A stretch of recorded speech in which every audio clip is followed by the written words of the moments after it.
two guests today, actually, guys. I'm really pumped for you to hear from these ladies.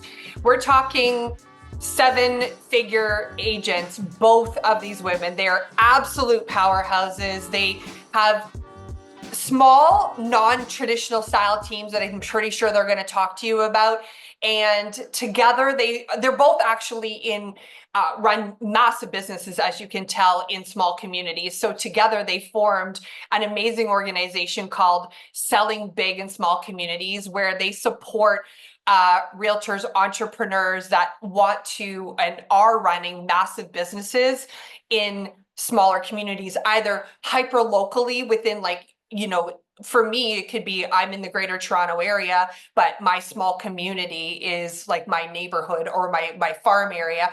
Or it could be an actual small community where there's only 1, 2, 3, 10,000 people potentially. So these two ladies are a force. I mean, together they are like unstoppable, but individually they are absolute forces. And I cannot wait for you to hear from them today. So I'm going to give it over to Elizabeth McNally and Desi Williams. Thank you guys for joining us. Thank you so much for having us. Yeah, thank you for that intro. Yeah, welcome. Let me share my screen. Yeah, we're so excited to be here to be able to share with you guys. Is it showing weird? Sorry. No, it looks good. No, it looks good. Perfect. Okay. Okay. So I bet you guys are kind of wondering, you guys are. This is us. Yes, we're super fun, a little crazy, a little wild. But we do have massive businesses. So when we're in a smaller market, I like to talk more about transaction count than volume. And so me and Elizabeth both do over 130 transactions individually per year, while our teams do over 230. Wait, hold on. Say that again. Say what you just said again. Wow. So me and Liz both do over 130 transactions per year individually. Like you do 130 and she does 130? Correct. Yes. Okay. And then Which makes you guys like our teams are over realtors. 230. Yeah. Wow. That's crazy. And guys, I mean, teams do numbers, right? But for you two to individually do 130 units each is crazy numbers. It's crazy. And that's kind of how we got our connection is we both knew like we did a lot of business and stuff. And then we were like, oh man, like I didn't know how much she did. She didn't know how much I did. And we're both moms and we both kind of felt lonely and like we didn't really have a community. We didn't have friends in our local market because when you do 130 transactions, other agents don't love you. They don't want to be your bestie. And so we connected on like an emotional level first. And then we were like, I think we have something here. Like we're doing something different and something great. And I think we should share it with other agents because I think they could really benefit from what we're doing. And we love the collaboration and learning what they're doing that could benefit our businesses as well. Absolutely. And what markets are you guys in? Oh, I didn't even say that. I'm so sorry. I'm in Medicine Hat, Alberta. So I currently am running a pretty tight-knit team. There's 4 of us active agents on the team, and then I have 2 admin. So yeah, we're currently the number 1 small team in Canada for our brokerage. So amazing. Yeah. Desi? And we are in southern Idaho, a town called Burley. If you've ever driven to Boise, you've probably stopped at a gas station here. I like to sell it to my clients. How far is Burley from Rexburg? We're 2 hours from Fun in any direction. So we're about 2.5 from Rexburg, 2.5 from Boise, 2.5 from Salt Lake, 2.5 from Sun Valley. Okay. Wow. So, I lived in Rexburg for 4 months, the best 4 months of my life. the best 4 months, it is miserable there. It's so cold. It's like a forever winter. I feel like there was an aspect of there. Yeah, ask my wife why it was such an amazing 4 months. Anyways, go ahead. Okay. So we met up. We've been friends for a while. We launched Selling Big about a year ago and then kind of didn't do a whole lot with it until about 6 months ago. We were like, we need to get this going. But today, I want to ask you guys to drop a 1 in the chat if you want to increase your profits and decrease your headaches. So 1 in the chat. Lots of ones. There's lots of ones in lots there. of ones. Yeah. Because it is possible to to gain build a 7-figure business. And still, like, that's the thing for Desi and I, our families are super important to us. I've been in real estate for 20 years. So I started before I had kids, and then I've been growing them up in this business. And so being with them, spending holidays and weekends is still super important. So we came up with this concept to share with everybody to make that possible while you're growing your business. Because I think as an agent, it's really easy to get in the grind and just like, oh, the next thing, like always having to feel like you have to hustle and drop everything to be with your clients. And the people who are always going to forgive you and always be on that back are your kids and your family, right? And so oftentimes I think we push them to the side because we know no matter what, they're going to be there and forgive us over and over and over. But what we realized is that putting those most important people on the back burner is not how we wanted to live our lives. It goes by way too fast. And so we're passionate about still making a lot of money, but also spending tons of time with our friends and our family and our loved ones. Are you guys significant othered up? Are you married? Do your Yeah, significant other, are you the breadwinners? Like how what's that dynamic? great Do you want to question. go ahead? Oh, go ahead, Liz. No, I was just gonna say, you go first. Okay. So for me, yeah, me and my husband are married. We've got 5 children, ages like 5 to 15. And he has another job, but I think I make quite a bit more than him. So I would say I'm the primary breadwinner, And but for he helps me, a same lot. thing. I'm the primary in my family. My husband is a carpenter, and we have he works with me on our rental business, and is more available for kids and things like that. So, he drives them to skiing and things. But at the end of the day, for me, the biggest thing was I was missing all those little moments like soccer and, dancing and things like that. And so I really needed to focus in to be able to do those things with my family. So then building out the power production team essentially was the way that I opened up that freedom for myself. So Yeah, just one more question and then I'll get out of the way. Did when you guys, I mean, Desi, you probably got married pretty young. You have five yeah. kids and you're still in your 30s or whatever. What did it start out that way? Like, was it a traditional, like, in America, there's a lot of young couples get married, husband works, mom raises kids.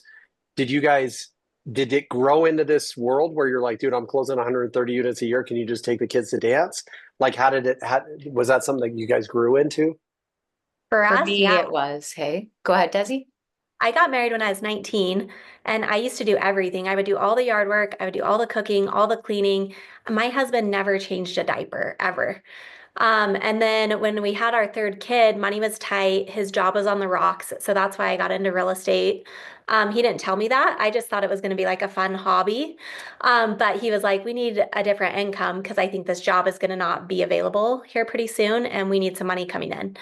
And so it started off, closing like 12 deals and then 24. And then it kind of just progressed. And like one day I came home a few years ago and I was still trying to do it all, trying to drive all the kids, trying to make all the meals and do the yard work and the housework and everything. And I just walked in the door one night. It was like 9:30 and I hadn't seen my kids in a long time. I was leaving before they woke up, getting home after they were in bed. And I just like threw my stuff on the floor. He was cleaning up dinner in the kitchen and I just started sobbing. I was like, I can't keep doing this. Mm, Like, and he's like, what's wrong? Like, I thought you were Superwoman. Like, I didn't even know you're having a hard time. I was like, I'm missing every single little moment with these kids and it's killing me. And I can't mm, keep cooking and cleaning and doing all the house. Like, I need you to step up. And he's like, I'm happy to step up. I didn't know you needed me because it seems like you have it all together. And so that's when we kind of realized like we need to make some changes. And that's kind of when the power production team was started to be like an idea. Wow. I And love for that. I me, think, oh, go ahead, oh, Liz. I was just gonna say I started very similarly, but I started a little bit earlier in 2005, and then I had my first child in 2008 when everything was going downhill and my husband lost his job and I was able to go back to work. So then just from there, it just kind of built and grew and we morphed into the way we are now today. Like essentially he took care of the home and, got the kids off to daycare and those sorts of things. And it's just been the way it's always been. Well, and I think this is so powerful. Like we talk a lot about personal honesty, honesty with your spouse, honesty. I mean, first, honesty with yourself. And in order to accomplish extraordinary things, which you both are doing, it requires hard conversations with yourself, with your spouse, with business partners to just go like, dude, I can do great things here, but it's going to require modification there. And that's everything from like you could get as into like personal shoppers and VAs for scheduling trips and like different things, but you can also, so many of us are willing to do unique things on the business front. But I think what's so cool is that you guys had to deal with gnarly things on the home front that allowed you to then accomplish those things. So sorry, I know you've got a presentation, but I'm just like obsessed with everything you guys are saying. No, that's great. So before we get into how to build out this team, we wanted to go over the 5 mistakes that we made early on, because I think it's powerful to learn from your own mistakes. And it's even more powerful if you could learn from other people's mistakes so that you could go further faster. And so we're going to share 5 of those with you today. So if you don't have your notepads out, get your notepads out. Number 1 is not getting in proximity soon enough. And so I think sometimes as agents, we feel like we kind of have to do it all our own. We don't want to share because other agents are going to take our idea and run with it, or like we feel like we're super unique. And what I found is that the most powerful thing that we can do is get into proximity sooner. And so one of the ways that we've done that is through joining different masterminds and just creating a community where you can learn and grow, you can ask questions, and just finding other people that are open to sharing. And so like, I know with Liz, anything I have, I will give her. Like, here's my buyer's presentation, here's my listing presentation, and vice versa. Any great idea she has, she's like, oh, you have to do these giant QR codes on your sign. They're so good. Like, we just share. And I think that's really important. So whether it's a coach, a mentor, a community, and you guys are on the right track. Like, you're already on this RocketFuel call and in this united community. So anything to add, Liz? Well, I was just thinking about going to live events. There's just so many things that people have access to now, and take it in, don't stand back and watch on the sidelines, just jump in, meet people, talk to people. And that's huge. Probably the first 10 years of my career, I didn't really have anybody that I felt like I could communicate with in my brokerage. And the things have changed dramatically for me by getting into these communities and connecting with people like Desi, and like just the masterminds have been incredible. So I'm really glad everybody's here today. Me too. So mistake number 2, this one's huge for me. So lack of systems and processes. So the CRM, I think everybody's heard of a CRM by now. I'm going to be honest, probably for the first, again, 10, 15 years, I didn't really know what it was. Nobody really used them where I'm from. We weren't talking about things. So we just did it the old school way. Like we have filing cabinets upon filing cabinets with our clients. We kind of kept it on checklists and in our minds, and we weren't putting people into a CRM. And then we found out like how amazing these tools are, but we're so behind because we didn't start early on with it. So then getting in and diving into a proper CRM has been a nightmare. And I call it maybe $1 million mistake. Like literally, it's probably cost me millions of dollars of commission because I haven't been connecting with people. And I think it might be more than 1 million, because did you know, so a few years ago, my husband was like, you have to implement a CRM. And I had been closing like 30 transactions a year forever. And the year I put in the CRM, I went from 30 to 89. And the only thing I did was add the CRM. I didn't add more ads or anything. I just remembered people. Instead of like hot Zillow data in my phone, it was like he was in the CRM and I remembered to follow up with him. So I think maybe you've left more on the table. Oh, for sure. For sure. It actually pains me to think about it. So, I mean, my biggest suggestion would be, even if you're just starting fresh, you're a solo agent, you just get into a CRM. There's lots of different tools out there that people can look into at different grades of expense. Like it doesn't have to be expensive. Just the CRM you're using is the CRM you should just get into. What do you And guys this is have a a pride recommendation? thing. Oh, sorry. Go ahead, Joe. Oh, I was just going to say this is a pride thing, right? It's like, Mhm. what if the amazing thing that our brain does is not remember everything, but when prompted by things like calendars and CRMs and things like that, takes great action on specific items at that moment where it's free to be its best because Mhm. we're not trying to remember a million things. And like I did a walkthrough last week with our team on Gmail's functionality of like archiving and snoozing. And it's like we don't have I get on my wife's phone and she's got like 300 unread text messages. And I'm like, how do you accomplish anything at that point? And so I think it's a pride issue of going like, no, I can stay on top of all these people. And it's like, well, why don't you stay on top of them in a systematic way that allows you to give 100% of brain power to something because you're not trying to like 5% remember 20 people to use 100%. You just like give 100% to one person right then because that's what your CRM tells you to do.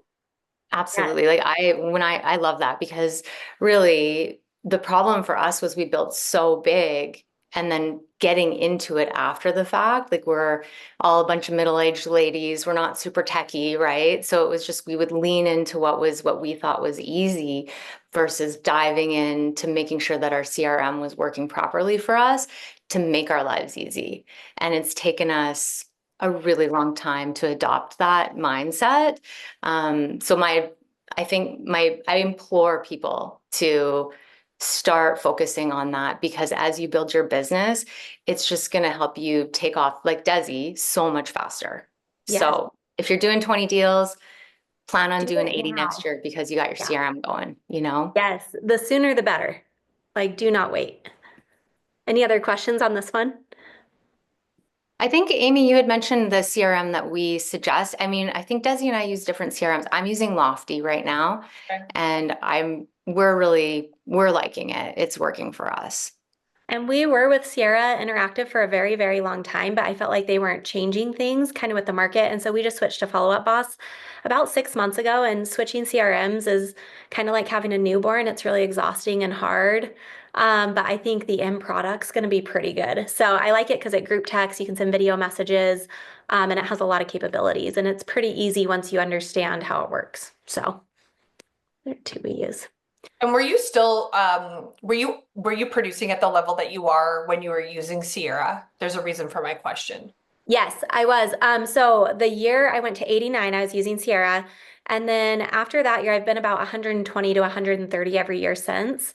And And you just switched to Follow Up Boss. just barely, So it yeah. just goes to show, guys, it has nothing to do with which CRM. It's just the fact that they're using a CRM. So the most effective one is going to be the one that you implement.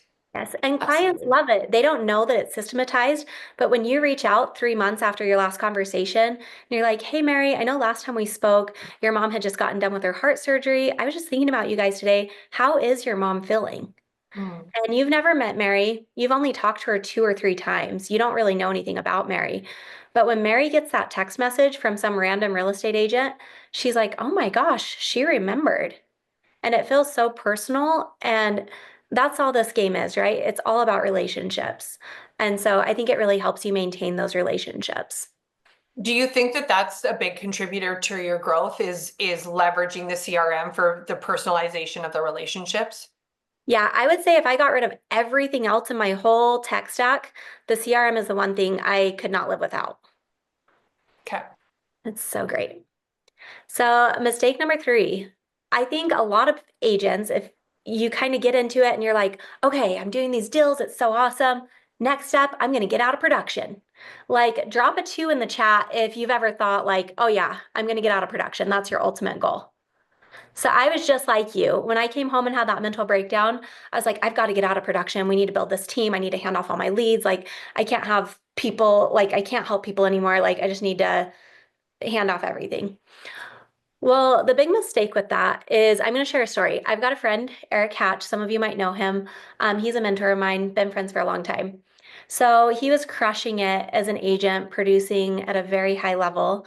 And him and his wife had got pregnant with their first daughter, and it was a super exciting time. And he's like, before this baby's born, I'm going to get it out of production. And so he started handing off, like his friend Mark would call him, and he'd hand it off to an agent on the team. Lucy would call him, and he'd hand her off to an agent on the team, be like, oh yeah, Mark will take care of you. Lucy will take care of you. Thanks for reaching out. Well, that was great. Like, he didn't have to do a lot of production. His team was producing, and he got to spend a lot of time with his baby. Well, it wasn't a problem until a few years later when he drove past his best friend's yard and saw somebody sign in it that wasn't his. And he was like, what the heck? So he called him up. He's like, dude, you're selling your house? Like, you didn't even call me. He's like, well, a few years ago, you told me Mark would take care of me. And he's been taking care of me multiple times a year for the past several years. I thought you were too busy and you didn't want to produce anymore. So I think you thinking that your agents or your clients are going to reach back out to you after you've handed them off is delusional. And Eric learned that lesson the hard way. He thinks he's missed out on about $3 million in revenue by handing off those relationships. Because I forgot to mention, Mark left his team about 2 years ago. So all those transactions his best friend was doing didn't really benefit Eric or his team in any way. And so I learned from him not to hand off the relationships. And we're going to teach you how to do that. So mistake number 4, not charging for elevated services. So this is something that for me is really hits home as well. Desi and I, when we originally met, we were just kind of like figuring out life, and I realized the hard way, like we do a ton of business. But my bookkeeper called me one day and was like, hey, like, I can't pay you because I run a corporation, and then my husband and I get paid out of the corporation. So essentially what ended up happening was I wasn't bringing enough revenue to pay the bills because we had built out a big staging business that has started driving my business for the last 15 years. It kept growing and growing and growing, but I never changed my commission structure. So the big thing here to take away is that you need to constantly be reevaluating your expenses. I mean, when I first got into real estate, I was just a realtor. I wasn't like a business person. I wasn't looking at, how much things are costing. I was making enough money. I didn't feel like I needed to charge anything extra, but I really needed to evaluate what I was doing, because when I was staging, that was fine because I wasn't obviously really valuing my business or myself. I was just doing it as a value add. But then as we got busier, we're doing all these deals, and staging is a huge component. I'm about an 80% lister. So that's a huge component to my business. But I realized really the hard way that like this was not going well. And then we readjusted. I had a coach. We talked it over, talked with Desi and my real estate besties about like, what can I do here? And so, I was scared to charge more because it's like there's an average that everybody charges in our area. And for me, I needed to be able to see the value I was providing to people and sell my value. And I wasn't doing that. I was really limiting myself. So once we made that adjustment, it was hard for like a week.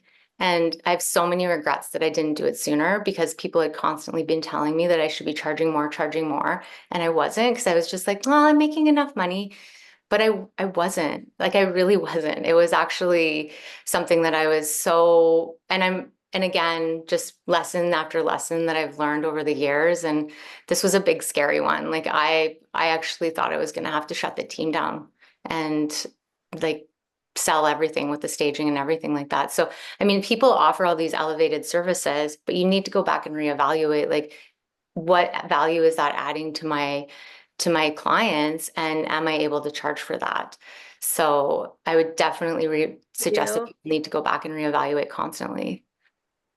Yeah, and one thing that we do after we evaluated it, we were like, man, we're offering all this extra stuff. So we have 3 options that people can choose from. So we have anyways, it ends up being like 8%, 7%, or 6%. And I'll say 9 times out of 10, people choose the 8% package. Wow. And we just outline what you get with each one and how we show them the proof with our listings. Like, this is how much these on average sell for. And so when you show them that they're going to net, 10 to 12% more, they're pretty open to paying you 8%. Well, to learn your value and then be able to show and sell your value, not just internally knowing that you offer this additional value, right? So that's been a huge lesson for the team, for us. Like we really had to work on that scripting, making sure we're having those conversations and selling our value to people. And we've probably we've maybe had like 5% people that go in a different direction because of our different structure. But at the end of the day, it's been massive for us. It was a huge That's turnaround. okay, right, Liz? Because you don't want people who you're going to have to pay to sell their house. You only want That's people right. who are willing to pay you for their services. We're not in Yeah. the nonprofit business, even though we love them. No, some days I do feel like that though. So mistake number 5, hiring out of order. So this is something that I did. Like when I got my broker's license, I was like, oh, I'll just have a brokerage. It'll just be me. I'll just do my own thing. And so I did for a while. And then I had like a past client come over and be like, hey, I want to get my real estate license. Could I work with you? And I'm like, yeah, sure, that's fine. He had a full-time job. He was a police officer as well. And then I had a friend who was like, hey, I want to get my license. Like, can I come work for you? I was like, yeah, sure, that's fine. And at this point, I was doing like 89 to 100 transactions and I was working out of my house. I didn't have an office. I didn't have any admin, no TC, like no back-end support. And what I didn't realize was when agents come into your world, they're going to want you to train them. The police officer wanted me to do all of his transactions, basically. I had to do all the paperwork and everything, all the showings because he has a full-time job.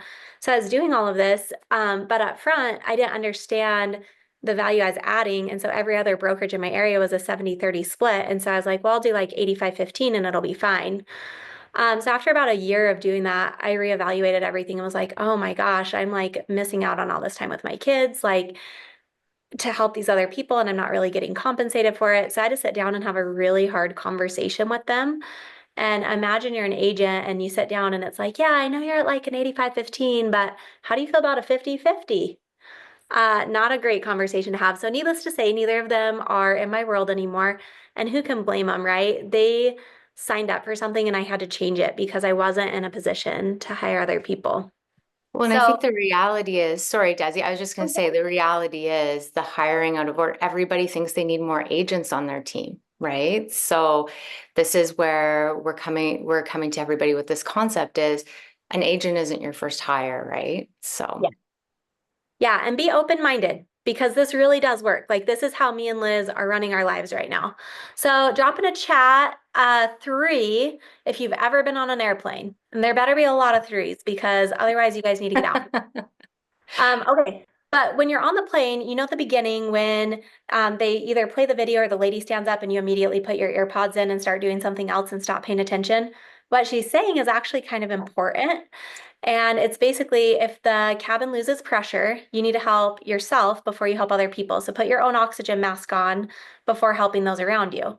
And it makes sense because if you put your 5-year-old's oxygen mask on and then you pass out, your 5-year-old's not going to really be in a position to be able to help you get your oxygen mask on. And it's the same in business and the same in running a team. So cash flow is the oxygen and personal production is the mask. because we've been talking about the production, right? So staying in production might not be sexy. And Desi and I both met because we were both like so fried. We wanted to get out of production. We went to an event to learn more about team building and building a mega team. But for us, where we're from, it just isn't possible and it just wasn't working, but it's so effective. Like you've got to stay in production or consider staying in production to really bring home the cash flow, bring in that oxygen. And we're going to show you how with the leverage agent model. So this is what we've personally done to sell over 130 homes per year now while having more time to spend with our family and our kids doing all the things that we love. And we've traveled more. We've been on so many vacations this year. It's been great. Mine are all work vacations, which Mine I can too. write it off, but that's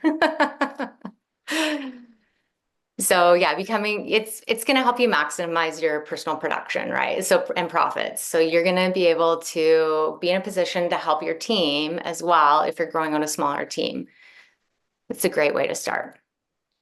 So everyone's got to start somewhere, right? So as a solo agent, you're crushing out like 0 to 30 transactions. And once you start hitting that 30, you're kind of like, oh man, I got to get out of production. This is exhausting. It's so hard and I'm so lonely.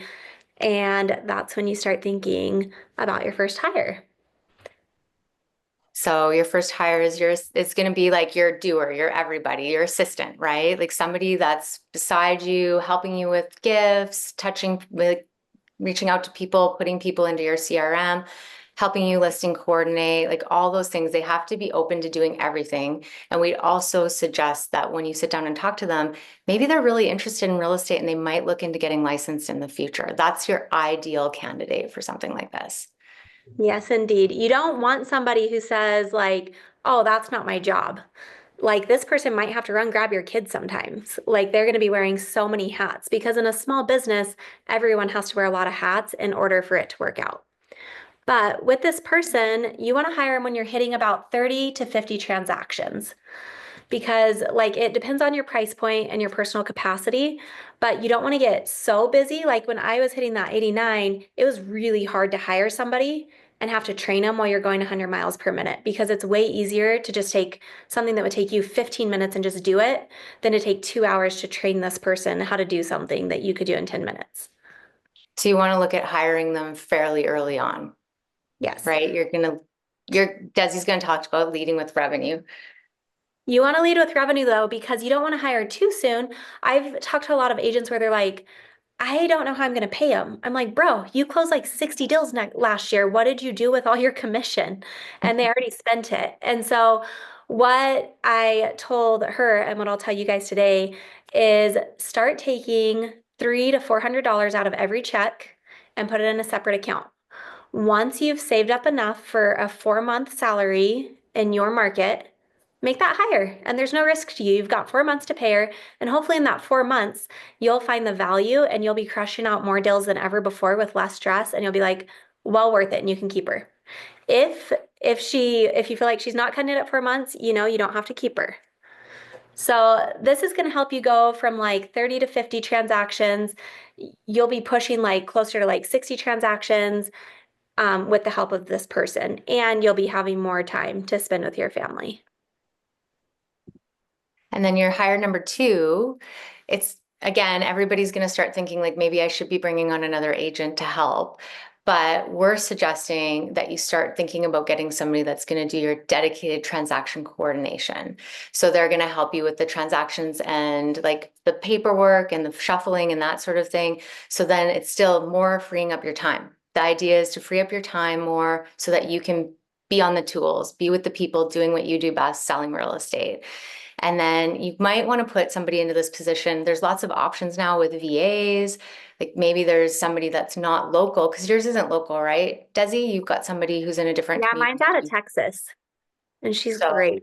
so many good options, right? So you can have somebody who's part-time, you just have somebody who's focusing on that paperwork more because your assistant is going to be doing more running around, more leg work for you, being that person, maybe answering the phone a little bit more for your leads, helping, just helping out with that stuff so then they can focus. Because I don't know about you guys, but paperwork has changed significantly over the years. Like when I started real estate, literally it was like one page on, this is really dating me, but there was like, it's like the carbon copy. So we had carbon copy, we had to buy our real estate, like transact, like the offers, a little booklet. And it was like that. And that was all we had to do. But now there's just so much back end stuff. So it's good to have that off of your plate. You could also put that person in the position that's your assistant because they're really good at that and very skilled into this and then backfill that assistant position as well. That's an option. But if you don't want somebody to be full-time, you just got a part-time person, it's a great idea to have even somebody who's remote. Yeah, So, for sure. and So then now you're you're going to be at that 30 or 60 to 100 deals, right? Like this is kind of where we were really building. This was our build, build, build. Yeah. And it's great because you get in a rhythm with these people. They kind of know what you need before you have to ask them. And it allows you to just really free up your time. So, hire number three, this one's my favorite. It's a showing partner. And a mistake that people often make is they just hand off the relationship. They think it's a buyer's agent. They think this person's going to take all their buyer leads and they're only going to do the listings. Not so. That's not the best way to do it. This person is kind of just an extension of you. So they'll attend the buyer's consult with you. They'll schedule showings, they'll conduct showings, they'll bill report the clients, they're going to host open houses, they might drop off your pop buys, they'll help you write up offers, they can open doors for inspectors or appraisers, or if the client's parents want to go see the house. But most important, they're going to keep you in the loop. So everything should be done with a group text, which is one of the reasons I love FUB. It lets you group text and you can add collaborators. And so everything is in a group text so you know exactly what's going on. After she shows a house, you always reach out and ask for feedback from the client. She'll put notes in the CRM so all of you are on the same page. So you're not handing off the relationship. At the end of a transaction, when somebody says, "Who is your agent?" they should say, "Oh, it was Liz." They shouldn't say like, "Oh, it was Nancy." It should always be your name that they say. And so we have a special way that we do the agent handoff. And so I'm going to walk you guys through it. So we meet up at the office and it's 3 main parts. And so it goes a little something like this. Hey, thank you so much for coming in. And like you get into the buyer console and at some point you're going to say, well, probably at the beginning, you're going to say, this is my partner. Her name's Braylee. And the great thing when you work with us is you get 2 for the price of 1. So that's the first part is you introduce her as partner. And then the second part is 2 for the price of 1. People love that. And then you want to say, I wanted to make sure that no matter what, you guys always had somebody available to help you with your needs. And as you know, I've got 5 kids and sometimes I'm at tournaments or things. And so we wanted to make sure that no matter what, you could go see a house, you could ask questions. And so if she's not available, I'm available. If I'm not available, she's available. And so it's so great because they feel like, oh my gosh, I'm so important. I get 2 agents and I don't even have to pay anything extra, and they love it.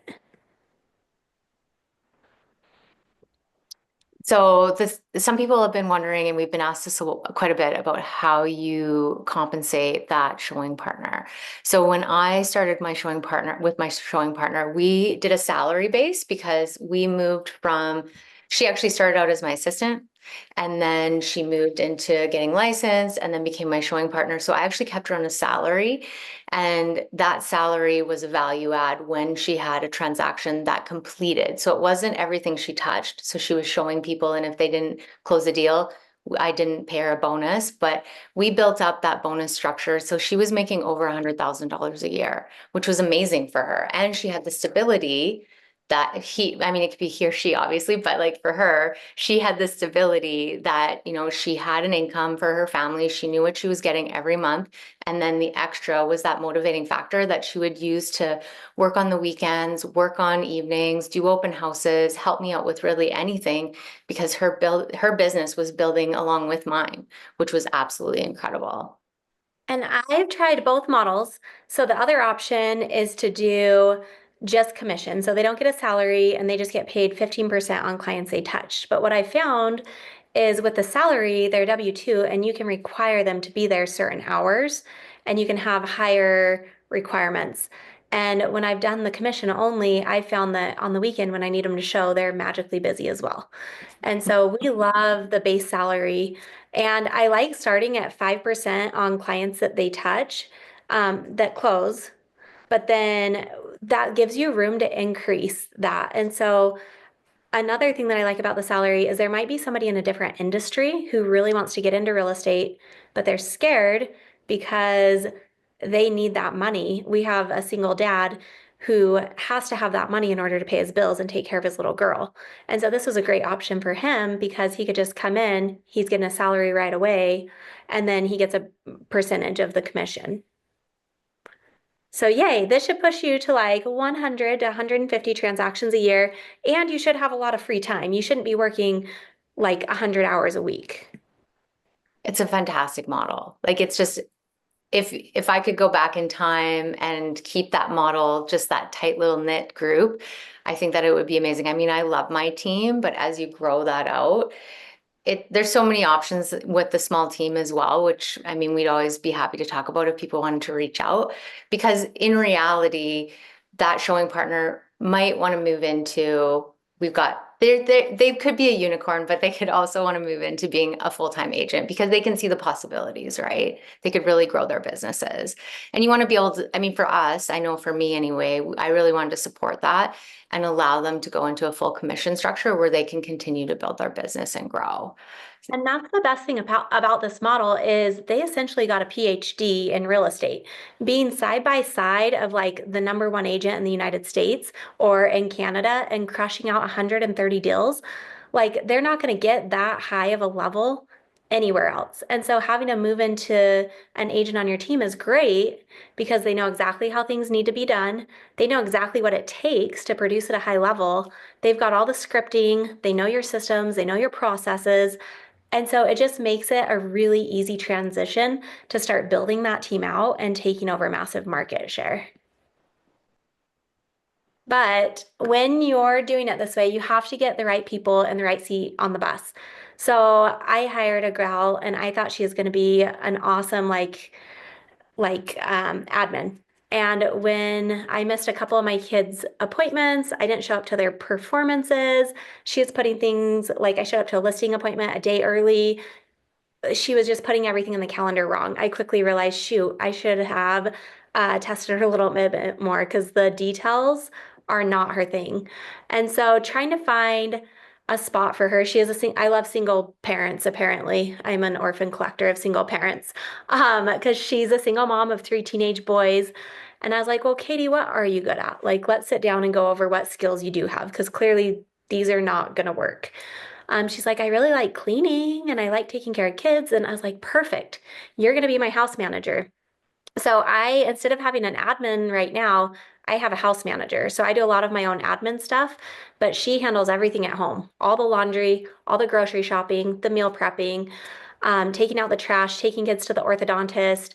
She handles my whole personal life. So that way, when I'm at work, I can perform at a high level. But when I get home, I don't have to clean my house. I can just sit and play with the kids and just throw dinner on the table because it's already prepped and ready to go. So we like to say slow to hire, quick to fire, or move them around. So with each of these different positions, I know a lot of people do the disc.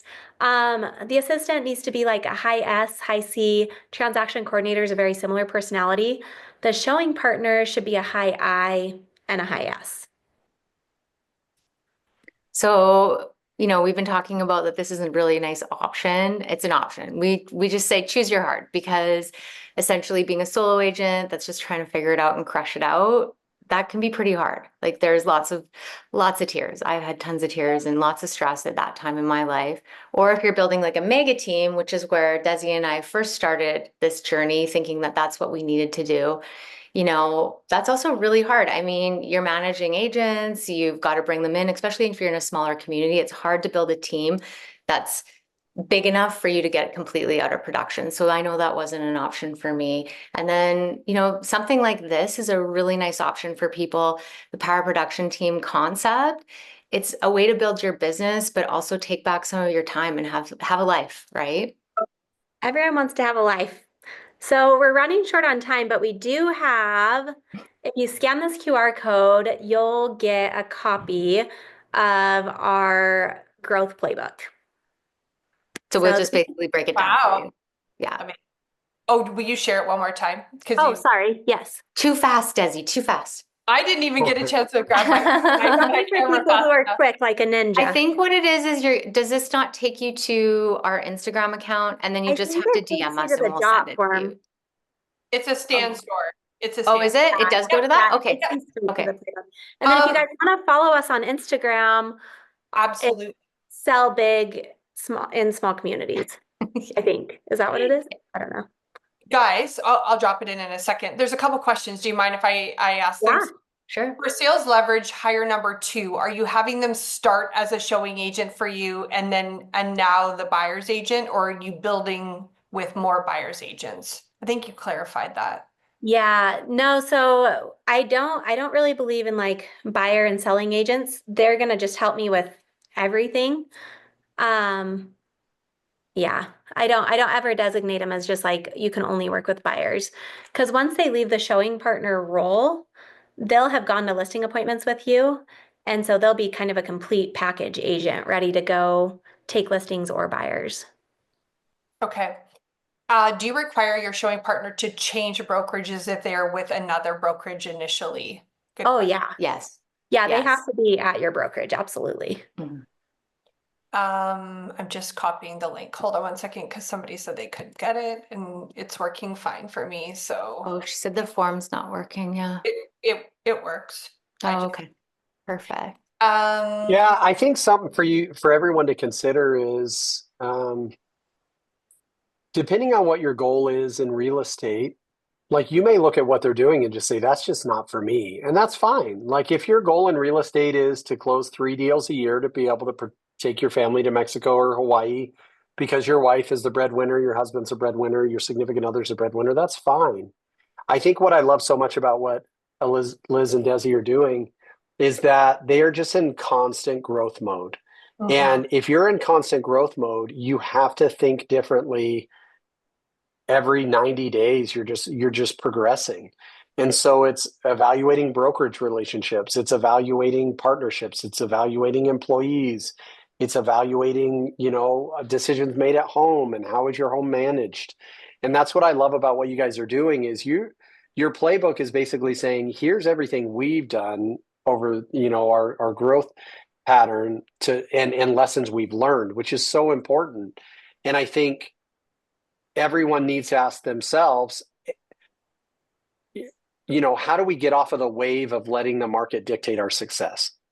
And if we decide we're no longer going to let the market dictate our success and we start dictating it ourselves, then we go into growth mode. And that's when we start looking at hiring, assistants and bringing agents into our world that play specific roles and handle things for us and economics and things like that.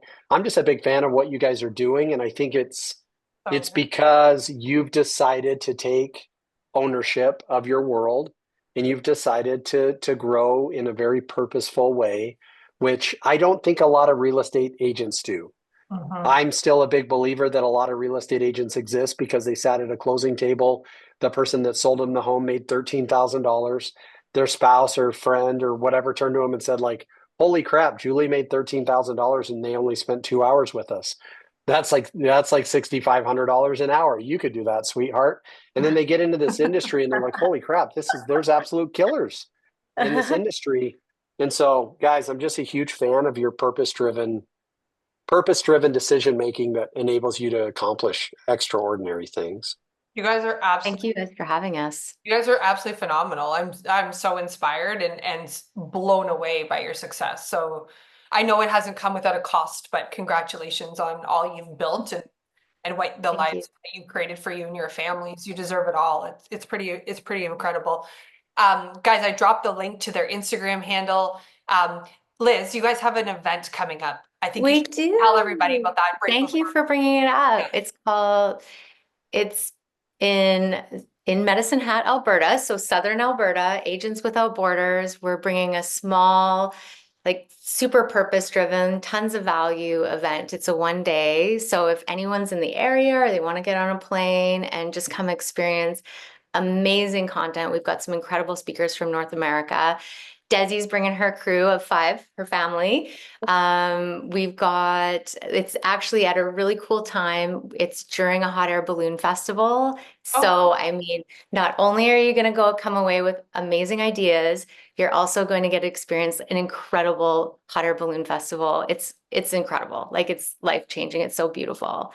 So if you're interested, you can reach out on our Instagram account and I'll hook you up. I can talk about more of it and who's going to be coming. We're so excited. It's May 23rd. So Memorial Day weekend.